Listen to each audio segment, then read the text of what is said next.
Monkey Pants!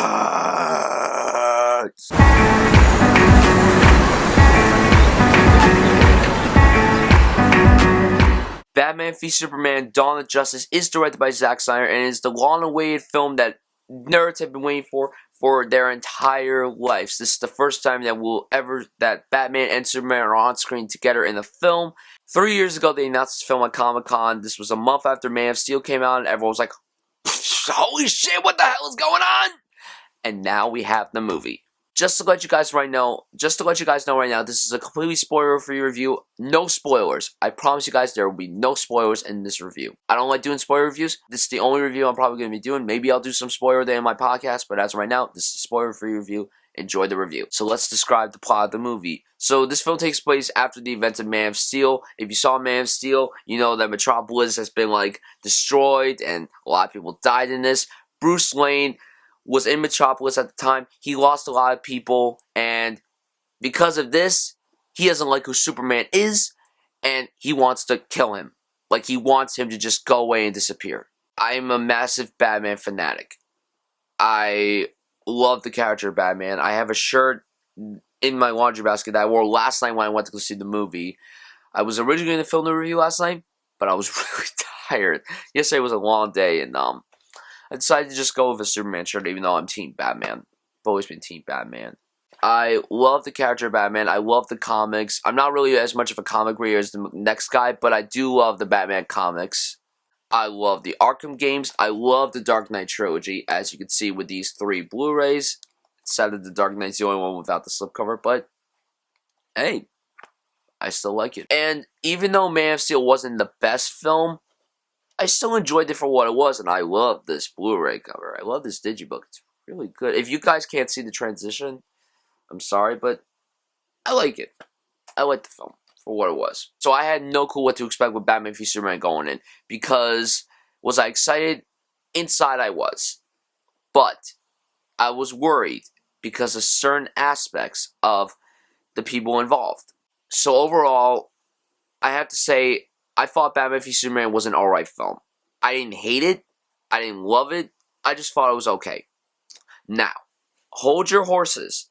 There are a lot of people in my school who want me to love this film and want me to give this a very positive rating. I didn't dislike the film. I just thought it was fine. So let's talk about the positives. Ben friggin' Affleck. Oh my god. I loved this Batman and Bruce Wayne. Ben Affleck was the perfect choice to play this older, gruffier, messed up Batman, and you understood what he was coming from, but he wasn't friendly. He was killing people. It was insane. This was a great Batman, and Ben Affleck really shined in this role. A lot of people were like, oh my god, he should play Batman.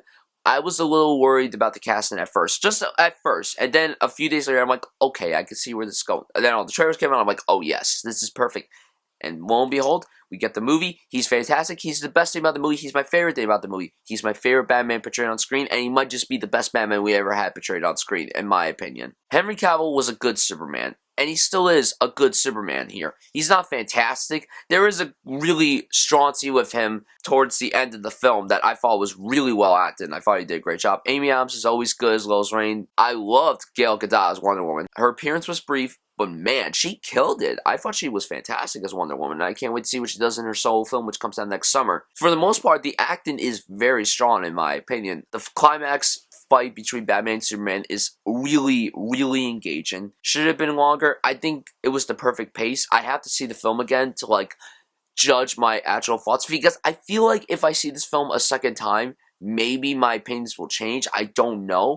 But from what I saw last night, the fight was very well done. It was fantastic. And this is a very good looking film. The cinematography is loads better than the cinematography for Man of Steel. Now, the biggest issue that everyone's talking about with this film is definitely the story and the pacing. The thing with the story is that it's all over the place. This is an incredibly messy film. There are a lot of unnecessary scenes in this film that didn't need to be in this film. I understood their purpose, but at the same time, they didn't have to be in it. Sometimes I'm okay with long films. In this case, I wasn't okay with this film being 2.5 hours long. You had Chris Terrio come on, who was the Oscar-winning writer of Argo.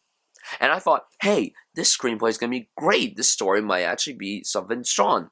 And yeah, it just wasn't. It was better than Man of Steel script. The screenplay for this film could have been much stronger, as should have been the story. When you have a movie called Batman v Superman, are they supposed to fight for the whole movie? No, of course not. But when you don't have them do anything until like an hour and 20 minutes into the movie, it's kind of a waste, personally. And then the whole Dawn of Justice part was very interesting. I'm not going to spoil anything. Now, there's one actor that I haven't talked about yet.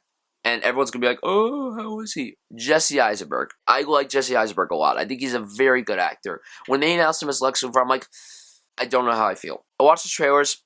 I still didn't know how I felt. I will say that there were some scenes that I really dug him in. But for the most part, I'm like, that's really not Lex Luthor. It's not him. And he was a little too cartoony, a little too over the top for me. For a role like this, Jesse Eisenberg has never done a role like this, so I get it. It must have been very difficult for him, but I thought he did a fine job. He was just the weakest performance in the film, in my personal opinion. Oh, crap, I forgot to mention him. Jeremy Irons as Alfred, fantastic, flawless, great Alfred. I love that. Coming off the veins of Michael Caine, Jeremy Irons is the friggin' man, and he nailed this performance perfectly well. But yeah, Batman v Superman Dawn of Justice was an alright film. I would suggest you guys go see this with crowds, with a group of friends. Don't go see this alone. I saw this with my friends last night. While we all had different opinions on the film, we all had a blast just seeing it together. Like, we couldn't have seen this film well. We had to see it together. So yeah, this film wasn't the greatest, but it's not the worst film. Like, when you look at the Rotten Tomatoes rating, it's stupid that it has such a low rating. I'm shocked. I'm baffled. But yeah, the positives, Ben Affleck, the action sequences, the cinematography, and maybe the second act, maybe, this film gets a solid C. Guys, tell me down below what you thought of this movie if you saw it. Just tell me what you thought of this movie. Were you disappointed? Were you not disappointed? And what did you think of Ben Affleck as Batman? Because everyone was so controversial about his casting before the movie began, and now everyone's crying in the corner because they're like, oh my god, he was so good, I'm so sorry. You should be ashamed of yourself for dissing the Batfleck. I thank you so much for watching this review, and I'll see you guys soon.